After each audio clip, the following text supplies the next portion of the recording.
ازيكم يا بنات؟ عاملين ايه؟ جايلكم النهارده بروتين مختلف جدا جدا جدا. النهارده فلوج كده وروتين الاتنين في بعض. انا رايحه لماما النهارده، فان شاء الله هنقضي اليوم كله في شقه ماما النهارده، وهوريكم وانا رايحه بقى، واوريكم الطريق، واخدكم معايا كده ايه. يعني افسحكم معايا بقى كده. آه و آم، ونشوف يعني يومنا ماشي ازاي. اول حاجه انا قمت الصبح كده، حضرت فطار عادي جدا عشان نفطر انا والولاد قبل ما ننزل. انا صاحيه الساعه 6 الصبح. تمام. وكان ورايا شويه حاجات كده في المطبخ، هوريكم برضو انا هعمل ايه. فاللي لسه مشتركش بقى في القناه يشترك يا بنات وينورني باشتراكه، وكمان تعملوا لايك للفيديو عشان يترفع، ما تنسوش اللايك يا بنات. فطرنا والحمد لله بقى كده، وكنت جايبه قلقاس والخضره بتاعته، وعايزه طبعا مش هينفع اروح اقعد عند ماما 3 ايام مثلا واسيبه كده في التلاجة هيبوظ. فقلت لا، انا هفرزه قبل ما امشي، بما اني كده كده صاحيه من بدري.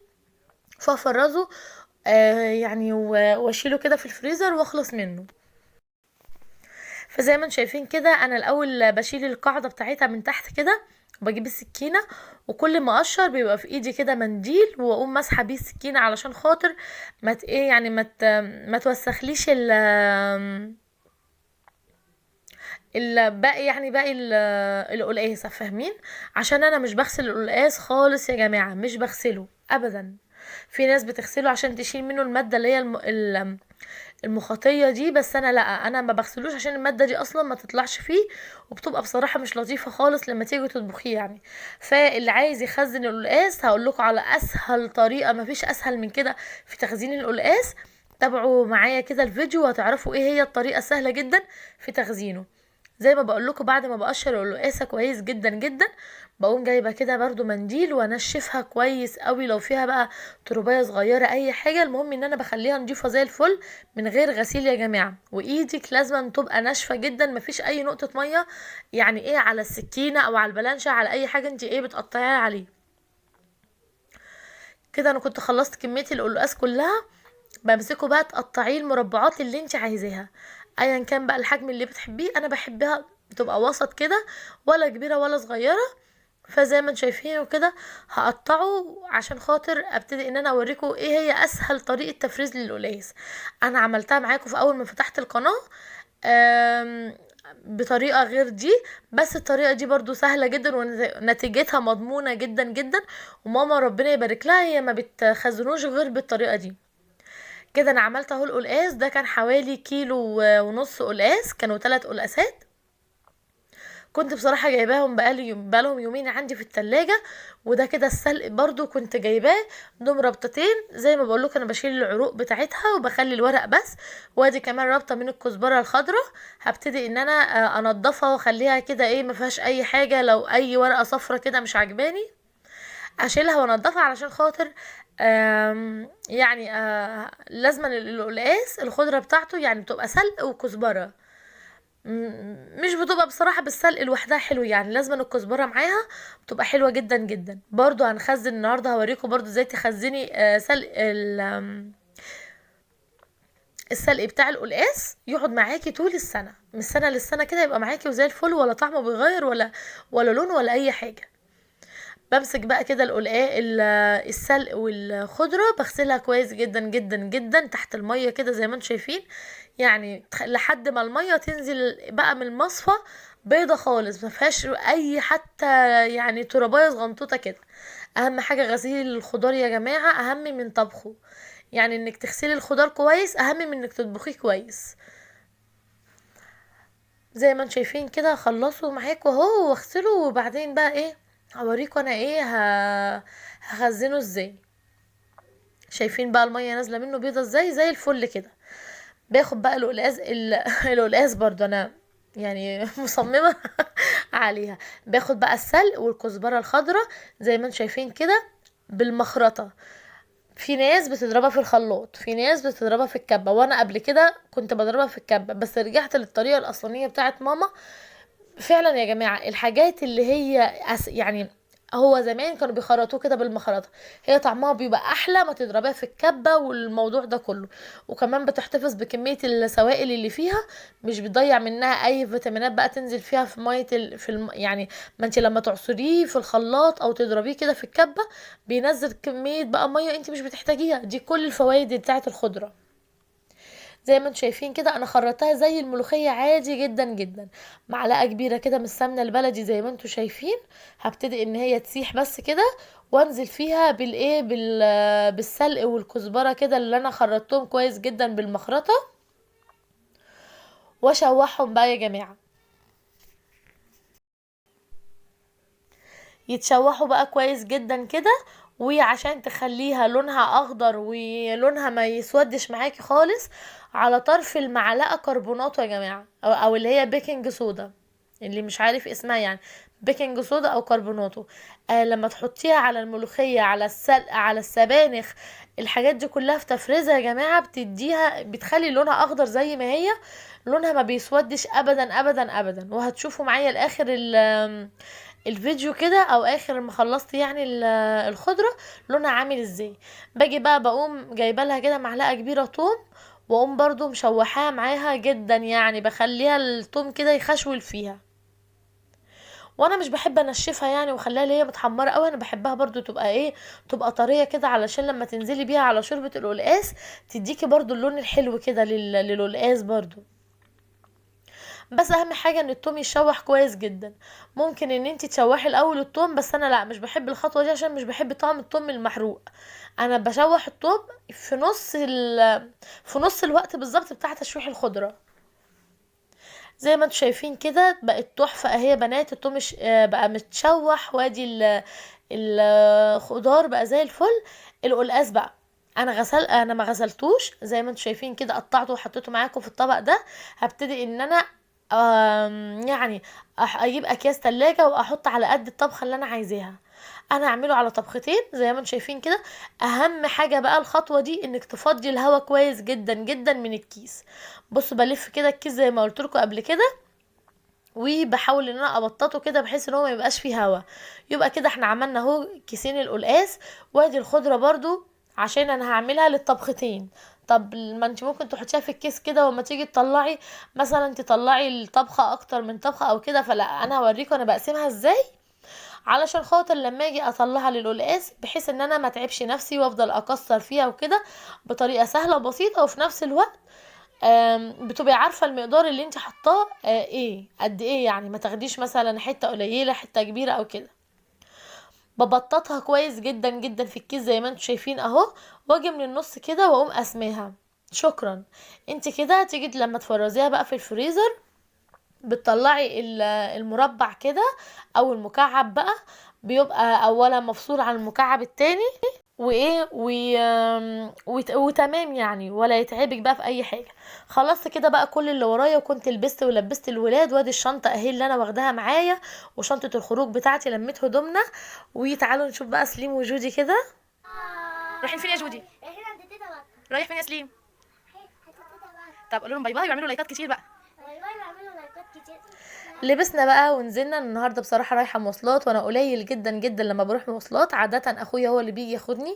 بس انا بقى عشان النهارده قايمه الصبح بدري كده، فقلت لماما لا ان شاء الله انا هاجي، والدنيا يعني ايه مش زحمه في المواصلات. طلعنا كده على الدائري، وادي احنا كده كنا وصلنا القناطر عندنا اهو. كده دي كده بدايه الدخلة عندنا. واوريكم بقى، تعالوا اوريكم كده المدرسة بتاعتي بتاعت الاعدادي يا بنات. هي ديت بصوا، ذكرى دي يا بنات. المدرسة البيضة دي ذكريات بقى كده وانا داخلة، كل ما بشوفها بفتكرها. طبعا ذكريات الطفولة دي مفيش احسن منها. وكده بقى ده الكورنيش عندنا. عايزة اقول لكم يا بنات، ده بالليل الكورنيش ده بيبقى تحفة. كل المحلات بقى فاتحة والكورنيش بقى والناس عليه صيف شتاء، مفيش حد بصراحة ما بيقعدش على الكورنيش. كله بيقعد على الكورنيش عندنا حتى في الشتاء، بتبقى القعدة تحفة. يعني قلت النهارده اخدكم معايا كده في الطريق واوريكم كده ايه عندنا برضو القناطر حلوه جدا. اللي ما شافهاش ادي يشوفها وياخد عنها ايه فكره يعني. دخلت بقى على ماما واحنا كنا فطرنا الصبح، قالت لي لا لازم تفطروا معايا تاني. برضو اكلنا كده معاها. وبعدين قلت لها بقى ايه، انا هقوم اعمل شاي لماما وشاي بلبن ليا، وعملت كمان للولاد بس كانوا هما طبعا مستعجلين، عملت لهم الاول. وقلت بقى اظبط كده كوبايه شاي لماما وكوبايه شاي بلبن ليا، علشان خاطر بقى ايه نقعد نرغي كتير. انتوا عارفين طبعا الرغي مع الامهات ما بيخلص، نفضل نرغي ونفضل يعني انتوا متخيلين طول النهار، ونيجي على بالليل انيم الولاد وافضل انا وهي قاعدين. طب خش تنامي، طب انا هقعد لحد ما الفجر يدن علينا واحنا قاعدين بنرغي انا وهي. ربنا يا رب يديها الصحة ويخليها لنا ويبارك لنا في عمرها، وما يحرمناش منها ابدا يا رب، ولا يحرم اي واحدة من امها يا رب. قلت بقى لا، ما انا مش هشرب الشاي يعني واقعد كده، لازم برضه اقوم افرحها كده، واقوم يعني ايه اشوف ايه اللي هي عايزاه. دخلت على الاوضه بتاعتها اول حاجه علشان ارضيها طبعا، لما ترضي امك ربنا يرضى عليك انتي. غيرت كده زي ما انتم شايفين الملايه، ونفضت السرير كويس. وبعدين الدفايه دي ماما بقى لسه انا كنت شاريها لها بصراحه، جديده عامله زي البطانيه اصلا يا بنات، حلوه جدا جدا. بصوا بقى شكلها عامل ازاي. وفرشتها، وكمان فرشت اهو زي ما انتم شايفين السرير بقى كده كله. وهاخد بقى الكنبه اللي ماما بتقعد تصلي عليها، كنبه الانتريه. احنا حاطين في الصاله الاربع كراسي مع كنبه عاديه، وكنبه الانتريه دي حطينا في الاوضه هنا عشان ماما بتحب تقعد تصلي عليها. برضو الشباك بتاعها اخدته لها كده على الماشي كده تنفيضه سريعه، علشان خاطر برضو لو في اي تراب ولا حاجه. وبصراحه هو كان نضيف برضو. وبقى ايه، قلت لا اخلي لها الاوضه بتاعتها كده ايه مرتبه وحلوه. وخلصتها لها كده زي ما انتم شايفين، دي الكنبه اللي ماما بتحب تقعد تصلي عليها. والارض كمان هشفطها كده بالمكنسه كلها والمعها واخليها زي الفل. هي بصراحه حلفت عليا ان انا ما شيلش سجاد الشقه كله، شلت يعني ايه الحاجات اللي قدرت عليها. خلصت كده بقى الاوضه بتاعت ماما، ودخلت بقى على الاوضه اللي هي تعتبر بتاعتي انا. آه بصوا متبهدله يعني، بمجرد ان احنا جينا الولاد بهدلوها وقلعوا فبقى تعالوا بقى نعملها. انا كده ركنت اهو الترابيزه على جنب، والكرسي كمان ده هركنه كده، الترابيزه دي اللي احنا بناكل عليها. وهعلق بقى بحط كده المصليات على الترابيزه، عشان اللي عايز يصلي كده بيقوم واخد المصليه على طول. وبقى والإسدالات التانية بتاعة الصلاة دي كنت الحمد لله لما جيت يعني صليت هاخدها برضو واعلقها كده ورا الباب. واظبط بقى برضو هغير هنا الملايات وانفض الأوضة، واعملها بحيث برضو ايه تبقى الدنيا كده تمام في اول يوم انا جيت فيه، عشان اليومين ثلاثة اللي هقعدهم ابقى قاعدة مرتاحة يعني فيهم. مش هبقى قاعده مثلا ايه، لا ده انا عايزه اقوم اعمل لماما حاجه. لا انا بحب اروح اول ما اروح كده ارضي ماما باي حاجه بسيطه، بحيث ان هي تبقى ايه حاسه بفرق يعني بوجودي معاها كده. برضو ادي السرير اللي هو بتاعي بقى، انتوا عارفين طبعا سراير زمان دي دول يا بنات طبعا مفيش احلى منهم يعني.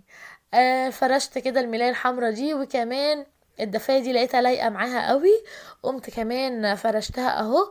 وهبتدي بقى اخلصها واعمل برضو السرير التاني زي ما عملت السرير ده. وطبعا كنت نفضت برضو الشباك وظبطت يعني الحيطان وكل حاجة. هجيب برضو المكنسة واشفط الارض والسيراميك وتحت السراير. احلى حاجة بقى يا بنات في السراير اللي هي مش باليكار زي سرايرنا كده، بتبقى برجول كده.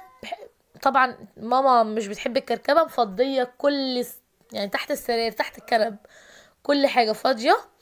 فبقى بالمكنسة كده والشرشوبة الدنيا بتبقى معاكي زي الفل، لا بتحتاجي بقى تقلبي تحت سراير ولا اي حاجة خالص. زي ما شايفين السرير التاني برضو انا ايه عملته اهو. ماما بس للاسف ما عندهاش ملايات كتير شبه بعض. وكمان رشتها كده بالبريسول زي ما انتوا شايفين، وقفلتها علشان خاطر لو في ناموس ولا حاجه اجي بالليل لما انام انا وولادي تبقى الاوضه ما فيهاش برضو ايه اي ناموسه. جبت برضو اوضه ماما كده بالمكنسه، واخلص بقى الايه الشقه كلها كده بنات، علشان خاطر نقعد بقى زي ما انا قلت لكم في رواقه. وطبعا هي في الوقت ده كانت بتعمل لنا الغدا. وبرده رشيت لها الاوضه كده بالبريسول، وابتدي ان انا اقفلها لها. وادخل بقى على اوضه الكنب كده. انا بعد ما احمد اتجوز، احمد اخويا يعني، كان هنا في السرير الصغير اللي هو بتاعه والدولاب وكده، فخليناها اوضه كنب كده. وحطينا برضو الدولاب التاني ده عشان ماما عندها دولاب في اوضتها. وبنفكر بصراحة ننقله يعني، لسه هنشوف يعني لو نقلته او عملت تغييرات ان شاء الله هعمل معاكم برضو باذن الله الفيديو ده. كنبة كنبة كده بشيلها وانفضها واغير الفرش اللي عليها كده زي ما انتم شايفين، واظبطها كده. واحط كمان المفارش دي عليها بتدي شكل حلو قوي. ادي كده اول كنبه يا بنات، وادخل على الكنبه التانية والتالتة بحيث ان انا اخلصهم كلهم برضو كده، واشيل فاهمه اشيل بقى الفرش وانفض. وطبعا يعني قبل ما بدات، بس عشان خاطر مش معايا الاستند التصوير بتاعي، انا بصور بايدي فاعذروني بقى على التصوير. فطبعا نفضت الحيطان والشبابيك وكده. زي ما انتم عارفين احنا بنبدا من فوق على تحت. وادي كده خلصت يعتبر معايا بقى اهو الكنب. هبدأ برضو كده زي ما انتم شايفين احط التكايات الصغيرة دي كده على الكنب. وهعمل بقى اخر كنبة كده كده. ما شاء الله اهو انا خلصت ال3 كنبات. والدولاب برضو مسحته ولمعته. تعالى اوريكم برضو البلكونة كده. انا لمعتها. يبقى كل بلكونة ماما مش عريضة بس طويلة بطول البيت كله يعني. الاول طبعا البلكونه دي اتنفضت واتمسحت. وبعدين بقى يا بنات هعمل هنا بالمكنسه كله الارض يعني بالمكنسه واخلصها. واقفل كده الشبابيك واقوم كمان الستاير قافلاها كده بحيث ان انا الاوضه تتقفل واطلع منها ما يبقاش فيها اي حاجه خالص. في الوقت ده انا كنت كمان اهو عملت الصاله ونفضت الانتريه والكنبه وغيرتهم. وبقى عملت السجاده كده بالمكنسه. وقلت لجودي بقى حطيت لها فرشه البلاط العاديه دي عليها شويه برسيل جل. وقلت لها اعملي لي كل الوبره كده اللي على الارض. واهو زي ما انتم شايفين جودي قاعده اهي بتعملها. وطبعا الطرقه والمطبخ زي ما بوريكم كده فرشت الشقه الحمد لله وخلصتها. اشوفكم بقى في فيديو جديد. باي باي.